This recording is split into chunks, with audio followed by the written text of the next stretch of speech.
सज्जाद मीर साहब, अब किस तरह के राजनीतिक हालात हम पाकिस्तान में देखेंगे? नया प्रधानमंत्री नियुक्त करने में कुछ वक्त लगेगा, राष्ट्रपति अभी प्रधानमंत्री का काम भी देखेंगे, लेकिन ऐसे में सेना की क्या भूमिका होगी और आने वाले वक्त में किस तरह के हालात देखे जा सकेंगे? हेलो जी सज्जाद मीर साहब, क्या आपने मेरा सवाल सुना? जी, मैंने सुन लिया सवाल आपका। असल में बात यह है कि फौज का रवैया जो है वो अभी तक गैर जानदार रहा है। उनकी ख्वाहिश है कि वो किसी सियासत में ना आए। जो मुल्क के हालात हैं, जो बैनुल अक़वामी हालात हैं, जैसे मामलात हैं, लेकिन बात शायद इतनी आगे बढ़ चुकी है और मेमो गेट के बाद फौज को स्टैंड भी लेना पड़ा, क्योंकि ऐसा महसूस हुआ कि सियासी हुकूमत अमेरिका से मिलकर जिस तरह इंटरनल एक स्ट्रेंथ हासिल करना चाहती है फौज के खिलाफ, तो फौज रहेगी तो गैर जानबदार, फिलहाल इंटरफेयर तो नहीं करेगी, लेकिन उनकी राय अदलिया के साथ ही होगी और जाहिर है कि अदलिया के फैसले पर अमल करना फौज का भी काम होगा। अब लीगल कानूनी सूरत हाल यही है कि फैसले पे अमल हो चुका है। जब अमल हो चुका है तो फौज का अदलिया की बात को मानना जो है एक कानूनी बात होगी, कोई बगावत नहीं होगी। यानी आप देख रहे हैं, आपका ये कहना है कि अभी कूच जैसे कोई भी हालात बनते हुए वहां पर नहीं दिख रहे हैं? जी, वैसे अभी हालात भी बनते दिखाई देते अगर पार्टी, पीपल्स पार्टी, हुक्मरान पार्टी बहुत आगे न चली जाए। अभी तक तो उन्होंने लगता है कि शायद वो फैसला मान लें, लेकिन अगर उन्होंने आगे जाने का कोई इरादा किया तो फिर मजबूरी हो जाएगी। मुल्क में केओस तो नहीं रह सकता। हो सकता है कि फौज कुछ करे, लेकिन वो खुद इक़्तिदार में आने के मूड में नहीं है और मेरा ख्याल में ऐसी सूरत में भी नहीं आएगी। कोशिश यही करेगी कोई इंटरम सेटअप बने जो सेटअप मामला को तय करे। अल्लाह करे कि ऐसा भी ना हो। यानी आप सज्जाद मीर साहब ये कह रहे हैं कि जल्द से जल्द वहां पर राष्ट्रपति एक नए प्रधानमंत्री को नियुक्त कर दें और जो प्रक्रिया है उसका पालन करें, जो सुप्रीम कोर्ट ने कहा है उसे मान ले, तब सेना वहां पर कोई भी दखल अंदाजी नहीं करेगी? नहीं करेगी, बिल्कुल नहीं करेगी। जो राजनीतिक पार्टियां हैं, जो राजनीतिक पार्टियां हैं, क्या रुख रहेगा राष्ट्रपति जरदारी का? क्योंकि अगर इस पूरे मामले को समझें तो राष्ट्रपति जरदारी को ही एक तरह से बचाने के लिए ये शहादत दी है यूसुफ रजा गिलानी ने, तो आने वाले वक्त में वो क्या? जी, असल बात यही है। अब राष्ट्रपति जो है ना वो कुर्बानी दे रहे हैं अपने वजीर आजम की, और वो पहले भी तैयार थे और उससे पार्टी को पॉलिटिकल जो फायदा हो सकता है उसको हासिल करने की कोशिश करेंगे। वरना यूसुफ रजा गिलानी की अहमियत ना पार्टी के लिए है, ना मेरे ख्याल में इंटरनेशनल एस्टेब्लिशमेंट के लिए है। वो भी अगर कुछ डील कर रही थी पॉलिटिकल गवर्नमेंट के साथ अगर करना चाहती थी तो जरदारी के साथ था, तो इस नतीजे के तौर पर पार्टी को कोई डैमेज नहीं होगा, कोई नुकसान नहीं होगा।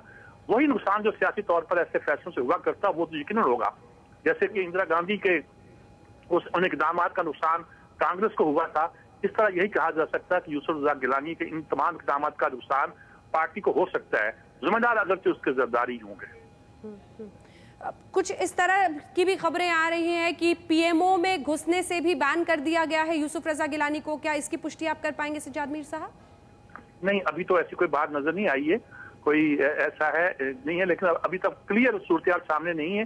फैसले के बिल्कुल चीजें सामने आ रही हैं और मैं भी अभी पूरी तरह पढ़ नहीं पाया, सिर्फ वही हेडलाइन जो मैंने सुनी है उसी पे बेस पर अपना मैं कमेंट दे रहा हूँ।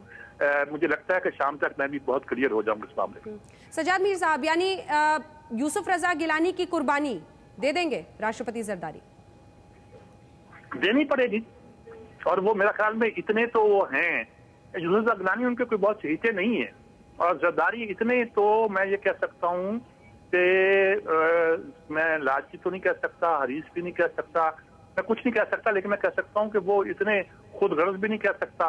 लेकिन ये समझिए कि वो ये फैसला सियासी तौर पर इसी फैसले को अगर बेहतर समझते हैं तो ये कुर्बानी को बखूबी दे देंगे वो।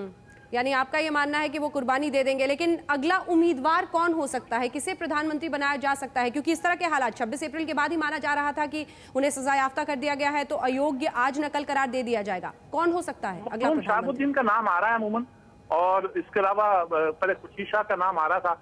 पता नहीं पार्टी आखिरी वक्त में कोई अचानक फैसला भी ले सकती है। जरदारी साहब इसके मास्टर हैं। तो शहाबुद्दीन आप बता रहे हैं उनके बारे में जरा सा, क्योंकि जिस तरह के हालात अब उभर कर सामने आ रहे हैं, नया प्रधानमंत्री नियुक्त होना लगभग तय है। कौन हो सकता है, इस पर किस तरह की हलचल रही है और कौन सी बड़ी शख्सियत है? ये कहा जा सकता है कि वो साउथ पंजाब से ताल्लुक है, जहाँ पे यूसुफ रजा गिलानी का है, तो गवर्नमेंट पार्टी उसी को फिल करने के लिए उस इलाके का करना चाहती होगी। तो शीशा इनसे ज्यादा ट्रस्टेड आदमी है, उनको भी किया जा सकता है, लेकिन इसका भी इम्कान है कि सेंट्रल पंजाब से अहमद मुख्तार या किसी और को आगे किया जाए। ये पार्टी का डिसीजन है कि उसने सियासी तौर पर आइंदा उससे क्या फायदा उठाना है। सेना क्या करेगी? आपने कहा है कि अगर सब कुछ जस का तस मान लिया जाए तब सेना कोई दखल अंदाजी नहीं करेगी, लेकिन पूरे विश्व और हिंदुस्तान की नजर रहेगी इस बात पर। सज्जाद मीर साहब, इस पर नजर रहेगी जी, इस बात पर भी कि किस तरह के हालात पैदा होते हैं। इस वक्त किसी किस्म की कू का कोई अंदेशा नहीं है। साफ शब्दों में आप कह रहे हैं कि कू का कोई अंदेशा नहीं है। फिर भी जो आपकी बातचीत हुई हो सेना के अधिकारियों से और जिस तरह की का अभी तक का रुख रहा है जरदारी का, उसको लेकर क्या कहना रखेंगे और चाहेंगे कि फैसले पर अमल दरामद हो, और अगर कोई क्राइसिस पैदा हो तो यकीनी तौर पर वो अदलिया के साथ खड़े होंगे। हमारे साथ कुछ ही देर पहले हामिद मीर साहब थे, उनका ये मानना था कि जो वकील थे यूसुफ रजा गिलानी ने के उन्होंने ही जिस तरह के प्रमाइस पर पूरा केस लड़ा और कहा कि आप सजा दे ही नहीं सकते, उसकी वजह से ये मुश्किल पैदा हो गई यूसुफ रजा गिलानी के लिए। आप भी यही मानते हैं? असल में उन्होंने स्टैंड ही गलत लिया जी। जो स्टैंड लिया है वो लॉजिकली लीगली बनता नहीं है। अब ले लिया, क्या कह सकते हैं उसको जी, ना कि उसका उन्हें भुगतना पड़ेगा, यही कह सकता हूँ मैं। ये लॉन्ग ड्रॉन प्रोसेस होगा आपको लगता है, या फिर जल्द से जल्द इस पर नए प्रधानमंत्री की नियुक्ति करेंगे जरदारी साहब, या चाहेंगे कि कुछ दिन वही प्रधानमंत्री का कामकाज देखते रहे और सब कुछ उनके हाथों में रहे? नहीं, ये इसको चेंज करना पड़ेगा। जब उन्होंने ये कह दिया कि 26 अप्रैल से वो वजीर आजम रहे नहीं, उनका ओहदा खाली है, तो आइंदा कोई जो स्टेट फंक्शन है वो तय नहीं हो सकता। ना सिविल ब्यूरोक्रेसी कोई उनके फैसले मानेगी, ना कोई फौजी ब्यूरोक्रेसी मानेगी। उन्होंने बहुत डेफिनेट फैसला दिया है।